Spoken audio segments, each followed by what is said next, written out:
धर्म के नाम पर देखकर एक शहीद सिपाही को उसके नाम को उजागर नहीं किया जा रहा है। 170 हटाया गया। मोदी जी के जो चंद गिने चुने अरबपति दोस्त हैं, अडानी जी, अंबानी जी और तमाम बिजनेसमैन, उनके लिए ये रास्ता बनाया गया है। हिंदुस्तान की जनता जो है जाहिल नहीं है, अब मजहब के नाम पर भटकने वाली नहीं है। बंगाल के रहने वाले हम लोग एक साथ मिलकर एक दूसरे का पर्व मनाते हैं, एक दूसरे के दुख सुख में शरीक होते हैं और हम लोगों के यहाँ पे जात पात की बात नहीं है। खतरे में हिंदू कैसे हो गया? 2014 के पहले तो ऐसा माहौल नहीं था, ना हिंदू खतरे में था, मुसलमान खतरे में था। शुभेंदु अधिकारी जी को भी एक छोटा सा चैलेंज देना चाहता हूँ, अगर आप कम्युनल बात नहीं करेंगे तो आपको टीएमसी का मामूली सा नेता भी किसी भी स्टेट पे किसी भी सीट पे हरा सकता है। ये चैलेंज हम लोगों के तृणमूल कांग्रेस की तरफ से। मोदी जी एक दिन के बाद बिहार दौरे पे जाते हैं, नीतीश कुमार के साथ स्टेज पर बैठ के हंसी ठट्टा करते हैं। ये बहुत खराब सियासत है, बहुत घटिया सियासत है और हिंदुस्तान के लिए, हमारे मुल्क के लिए बहुत खतरनाक साबित होने वाला है। पहलगाम आतंकी हमले को लेकर देश भर में आक्रोश है।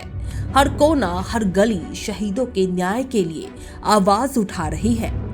देश के अलग अलग राज्यों में लोग शांतिपूर्वक मार्च निकालकर शहीदों को श्रद्धांजलि दे रहे हैं।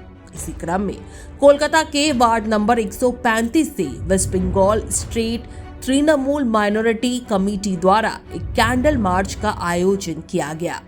शहजादा बॉबी के नेतृत्व में निकाले गए इस मार्च में प्रदर्शनकारियों ने मोमबत्तियां जलाकर वीर शहीदों को श्रद्धांजलि अर्पित की। प्रदर्शनकारियों की मांग है कि शहीदों को इंसाफ मिले और आतंकवादियों को जल्द से जल्द कठोर सजा दी जाए। उन्होंने देशवासियों से अपील की कि 140 करोड़ जनता को अब समझना होगा कि हमारा देश गलत हाथों में चला गया है। कैंडल मार्च में एक और दर्दनाक सच भी सामने आया। झंटू नामक एक युवक जो पहलगाम आतंकी हमले में शहीद हुआ, उसका नाम मुख्यधारा मीडिया में सामने नहीं लाया गया। क्यों? सिर्फ इसलिए क्योंकि वो मुस्लिम समुदाय से था। प्रदर्शनकारियों ने सवाल उठाया कि अब शहादत भी धर्म देखकर तौली जाएगी। भारत में धर्म के नाम पर भेदभाव बढ़ाने और भाईचारे को तोड़ने की एक गहरी साजिश रची जा रही है। अब वक्त है एकजुट होने का, अब वक्त है आतंक के खिलाफ एक आवाज बनने का। ये जो हादसा हुआ है और इसमें जो 26 बेकसूरों की जो जान गई है, जिनकी शहादत हुई है, इसके लिए हम लोग सभी हिंदुस्तानियों को जात पात से ऊपर जाकर इसकी मजम्मत करनी चाहिए। हम लोग इसके खिलाफ हैं। आतंकवाद कभी भी किसी मसले का हल नहीं है और जिसने भी किया है, जिस भी मकसद के तहत किया है, बिल्कुल भी गलत किया है और हम लोग हर हाल में इसकी मुखालफत करते हैं, इसको इनकार करते हैं। हम लोग पुरअमन हिंदुस्तान चाहते हैं, हम लोग पुरअमन सिटीजन हैं हिंदुस्तान के और हम लोग अमन के मानने वाले हैं। इसलिए जिसने भी ये किया है, जिन 4 लोगों ने किया है, इसके पीछे अगर पाकिस्तान का हाथ है या कोई भी पॉलिटिकल षड्यंत्र है, इसके खिलाफ हम लोग अपनी आवाज को उठाते हैं और यही कोशिश, यही दुआ करते हैं कि आने वाले दिनों में इस किस्म का हादसा नहीं हो। इस चीज को हिंदुस्तान के 140 करोड़ जनता को समझने की जरूरत है।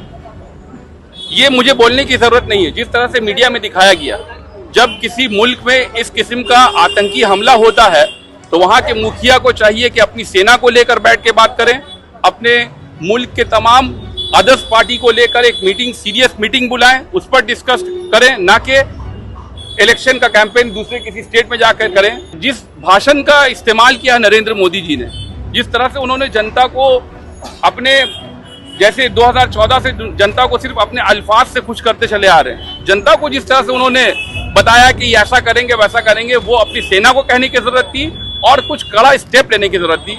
यही फर्क है।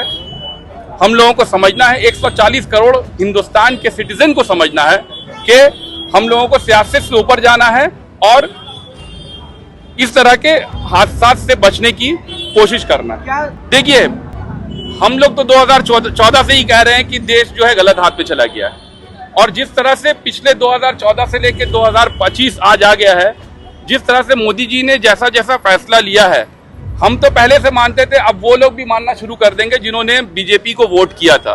तो जरूरत यही है कि जो लोग बीजेपी को वोट करते हैं या पिछले दिनों वोट किया था, उन्हें समझने की जरूरत है। आज एक आतंकी हमला हुआ जिसमें 26 लोगों की शहादत हुई, उसमें एक मुसलमान भी हम लोगों का हिंदुस्तानी था जिसने दूसरों की जान बचाने के लिए शहादत दी, लेकिन उसका नाम गोदी मीडिया नहीं ले रही है।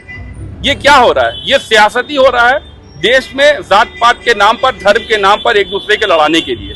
पिछले दिनों आप लोगों ने देखा होगा कि उधमपुर में हम लोगों का एक झंटू, शेख झंटू भी शहीद हुए हैं। तो जहां पर बंगाल के रहने वाले हैं, तो जहां पर आप देखिएगा कि आवाज दिया जा रहा है कि नाम लेके मारा गया है और धर्म पूछकर मारा गया है, लेकिन एक जब झंटू शेख की शहादत होती है तो सिर्फ उसको नहीं दिखाया जाता। तो ये हम भी कह सकते हैं कि धर्म के नाम पर देखकर एक शहीद सिपाही को, उसके नाम को उजागर नहीं किया जा रहा है। लेकिन इस चीज से हम लोगों को ऊपर जाने की जरूरत है। देखिए 370 का जो मामला है, जो बार बार बताया जाता है 370 हटाया गया, अगर आप देखेंगे तो इसमें से एक आध पॉइंट को ही अपने बिजनेसमैन दोस्तों को फायदा देने के लिए हटाया गया है, जिसमें एक अहम खास पॉइंट है कि कोई भी इंसान कश्मीर में जाकर जमीन खरीद सकता है। और हम और आप तो कश्मीर में नहीं जाएंगे जमीन खरीदने के लिए, पर मोदी जी के जो चंद गिने चुने अरबपति दोस्त हैं, अडानी जी, अंबानी जी और तमाम बिजनेसमैन, उनके लिए ये रास्ता बनाया गया है। ये इस चीज को 140 करोड़ जनता को समझने की जरूरत है। ये जो 370 हटाने वाला जो ढकोसला है, जो कहते हैं, तो अगर आप जनता से पूछेंगे तो उनको पता भी नहीं होगा कि 370 था क्या। ये सिर्फ अपने दोस्तों के लिए अपॉर्चुनिटी पैदा करने की कोशिश की गई है, इसको हमें समझने की जरूरत है। आज जो ये हादसा हुआ है और जिस तरह से एक खास कम्युनिटी को जो टारगेट करने की कोशिश की है, देखिए वक्त और हालात सब कुछ साफ कर देता है। आप जितना भी लोगों को बहका लें, और अब हिंदुस्तान की जनता जो है जाहिल नहीं है, अब मजहब के नाम पर भटकने वाली नहीं है। आज हिंदुस्तान का आम जनता जिस तरह से अपने रोजी रोजगार के मसले में परेशान है, जिस तरह से शेयर मार्केट नीचे गिर रहा है, जिस तरह से जीडीपी ग्रोथ नीचे गिर रहा है, जिस तरह से फॉरेन कंपनीज इंडिया छोड़कर वापस जा रही है, इन्वेस्टमेंट खत्म हो रहा है, तो आप आज मोदी जी या अमित शाह जी जितना भी जात पात के नाम पर लड़ा लें, इससे कोई फर्क पड़ने वाला नहीं है। आज आम जनता जो है अपने रोजगार में ज्यादा सीरियस है और उसी के लिए परेशान है। जहां तक सवाल है कि जिस तरह से जात पात के नाम पर लड़ाने की कोशिश की जा रही है, सिर्फ बिहार और बंगाल के इलेक्शन को ध्यान में रखते हुए हम बिहार के रहने वालों और बंगालियों को समझने की जरूरत है कि हमें जात पात के नाम पर नहीं जाना है। क्योंकि हम लोग बंगाल के रहने वाले, हम लोग एक साथ मिलकर एक दूसरे का पर्व मनाते हैं, एक दूसरे के दुख सुख में शरीक होते हैं, और हम लोगों के यहाँ पे जात पात की बात नहीं है। तो मैं आपके माध्यम से यही कहना चाहूंगा कि जात पात की लड़ाई पर ना आए, सिर्फ और सिर्फ देखें कि आपका अच्छा नेता कौन है, आपको सच्चाई के रास्ते में कौन लेकर जा रहा है। हम समझ नहीं सकते 80 करोड़ तो मेरे ख्याल से हिंदू भाई हैं, और जहां पर मुसलमान 20 करोड़ या 22 करोड़ होंगे, तो खतरे में तो मुसलमान को होना चाहिए था। खतरे में हिंदू कैसे हो गया? 2014 के पहले तो ऐसा माहौल नहीं था, ना हिंदू खतरे में था, मुसलमान खतरे में था। तो ये सिर्फ और सिर्फ एक चुनावी क्या कहते हैं जुमलाबाजी है। बस सिर्फ जुमलेबाजी में नहीं जाना है। हिंदू खतरे में, हिंदू मुसलमान भाई भाई की तरह आप देखिए जिस तरह से आज लोगों को बहकाने की कोशिश की गई है। लेकिन आज हिंदुस्तान का अवाम समझ गया है कि जो कुछ भी हुआ है पॉलिटिकल हुआ है, या अगर हुआ है, अगर पाकिस्तान ने किया है, तो फिर वहां पर हम लोगों का सिक्योरिटी फेलियर है। शुभेंदु अधिकारी कह रहे हैं, बॉबी हकीम साहब को चैलेंज कर रहे हैं कि आप कोर्ट से बाहर निकलकर इलेक्शन लड़कर दिखाइए। आप अपने आप को सेक्युलर बताते हैं, तो जहां पर 75% मुस्लिम आबादी, आप वहां पर क्यों लड़ रहे हैं? कहीं ऐसे जगह लड़कर दिखाइए, तब आपका सेकुलरिज्म को मानेंगे। तो मैं शुभेंदु अधिकारी जी को भी एक छोटा सा चैलेंज देना चाहता हूं कि आप तो अपने आप को सीएम के दावेदार समझते हैं और हम लोगों की नेत्री ममता बनर्जी के बराबर अपने आप को समझते हैं, उनको आप चैलेंज करते हैं। तो एक मैं मामूली अदना सा एक तृणमूल कांग्रेस का सिपाही के हैसियत से एक चैलेंज करता हूं उनको कि आप बंगाल के किसी भी सीट में जाइए और कम्युनलिज्म को छोड़कर, कम्युनल बातों को छोड़कर इलेक्शन लड़कर दिखाइए। अगर जीत जाइएगा तो हम भी मान जाएंगे। अगर आप कम्युनल बात नहीं करेंगे तो आपको टीएमसी का मामूली सा नेता भी किसी भी स्टेट पे, किसी भी सीट पे हरा सकता है। ये चैलेंज हम लोगों के तृणमूल कांग्रेस की तरफ से। अरे ये सब तो पार्ट ऑफ पॉलिटिकल टेररिज्म है। पहलगाम हो या यहाँ की जो डॉक्टर साहिबा हैं जिन्होंने ये कहा कि भाई हम नहीं देखेंगे मुसलमान मरीज। देखिए एक छोटी सी बात है, बॉबी भाई ने ऐसा कहा कि इंटेलिजेंस फेलियर, मैं फेलियर नहीं कहूँगा, मैं कहूँगा कि इंटेलिजेंस की बहुत बड़ी ये नाकामी है। नाकामी इन द सेंस है इग्नोरेंस है। आप पहलगाम हो या पुलवामा हो, पुलवामा के पहले भी बहुत सारे इंटेलिजेंस रिपोर्ट आ रहे थे कि इस तरह का हमला हो सकता है। खास करके हमला हो सकता है फौजी जत्थे पे, अगर एक साथ फौज का कहीं पे जमावड़ा हो। आपने 2500 फौज को 74 गाड़ियों में एक साथ कॉन्वॉय में भेज दिया पहलगाम में, जहां पे इतनी बड़ी घटना घटी। इंटेलिजेंस तो कोई छोटा सा किसी वार्ड का या किसी कॉन्स्टिट्यूएंसी का नहीं है, इंडियन इंटेलिजेंस है। इंडिया हमारा मुल्क हिंदुस्तान के चार तरफ से अगर देखा जाए तो हम दुश्मनों से घिरे हैं और वहां पे जब ऐसी गफलत होगी तो उसका खिमाजा जो है वो सिर्फ और सिर्फ आम हिंदुस्तानियों के सर पे मढ़ा जा रहा है। आज आप जो देख रहे हैं हिंदू और मुसलमान, ये सिर्फ इस वजह से किया जा रहा है कि इसका ये पॉलिटिकल टेररिज्म, इसलिए हम कह रहे हैं कि इसका दो मेन मोटिव है। एक मोटिव तो यह है कि अपना पल्ला झाड़ लिया जाए और दूसरा मोटिव यह है कि अपना वोट बढ़ जाए। मोदी जी एक दिन के बाद बिहार दौरे पे जाते हैं, नीतीश कुमार के साथ स्टेज पर बैठ के हंसी ठट्टा करते हैं। ऐसा सीरियस इशू एक आम हिंदुस्तानी, चाहे वो हिंदू हो, मुस्लिम हो, सिख हो या ईसाई हो, इस तरह के बर्बरियत और इस तरह के लोगों की शहादत और जान जाने के बाद मुंह में हंसी नहीं आएगी। हमारी मुंह में तो हंसी नहीं आ सकती। आज बीजेपी का वोट बैंक जो है वो तो सिर्फ आपसी इख्तिलाफात और हिंदू मुस्लिम की लड़ाई पे ही बेस्ड है।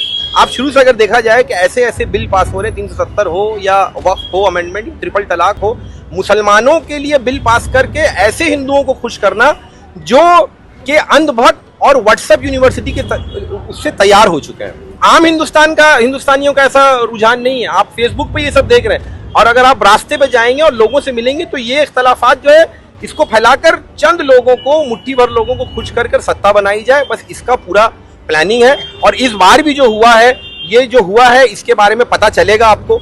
इंटेलिजेंस को क्या फेलियर थी, क्या प्रॉब्लम था, ये भी आपको पता चलेगा। जैसे कि बॉबी ने बताया कि वहां पे किसी के शादी में या किसी की एनिवर्सरी में पूरा महकमा चुस्त होता है और जहां पे लोग, आम लोगों के ऊपर बात आए तो आम लोगों की जिंदगी को कीमत ही नहीं है। कोई भी मर जाए और उसके मरने के बाद फिर उस पर सियासत किया जाए, ये बहुत खराब सियासत है, बहुत घटिया सियासत है और हिंदुस्तान के लिए, हमारे मुल्क के लिए बहुत खतरनाक साबित होने वाला है। लोग इसको समझ रहे हैं क्योंकि इसको अब देखिए, इससे जो प्रोपेगेंडा फैलाने की कोशिश की गई थी वो उतना कामयाब नहीं हो रहा है। और जगह जगह पे जिस तरह से आप देख रहे हैं कि लोग निकल, ये जगह मटिया बुरुज, गार्डन रीच, वार्ड नंबर 135 जो है, ये 9 शुभेंदु अधिकारी कहते हैं ना कि भाई बॉबी हकीम साहब जाके इलेक्शन क्यों लड़ते हैं ऐसे जगह पे जहाँ पे 75% मुसलमान है। मुसलमान नहीं, हिंदुस्तानी रहते हैं यहाँ पे और हम हर चीज के लिए आवाज उठाते हैं और इस गम में हम शाना बशाना शामिल हैं अपने हिंदू भाइयों के साथ, हिंदुस्तानियों के साथ और उन शहीदों के फैमिली के साथ जिनकी जान जो है इस पॉलिटिकल टेररिज्म का शिकार हुआ है। आपको क्या लगता है कि इससे मुख्तलिफ कुछ बात है ये? हम लोग, भाई आप लोग तो रिपोर्टर हैं, पूरी दुनिया में घूम रहे हैं, अलग अलग लोगों से मिल रहे हैं, अलग अलग लोगों के सवाल पूछकर उनका जो माइंड सेट है वो समझ रहे हैं। ये सिर्फ और सिर्फ माइंड सेट हिंदू और मुसलमान को लड़ाकर वोट बढ़ाने का हो। आज जो पहलगाम में हुआ, इस कुछ महीने पहले एक ट्रेन का हादसा हुआ था जो हमने न्यूज में देखा था कि उसमें मुसलमान कौन है पूछ कर, दाढ़ी और टोपी वाला कौन है, सेना का एक बंदा चेतन सिंह जो सैनिक था उसने मारा। तो ये मानसिकता को ये कहाँ ले गए?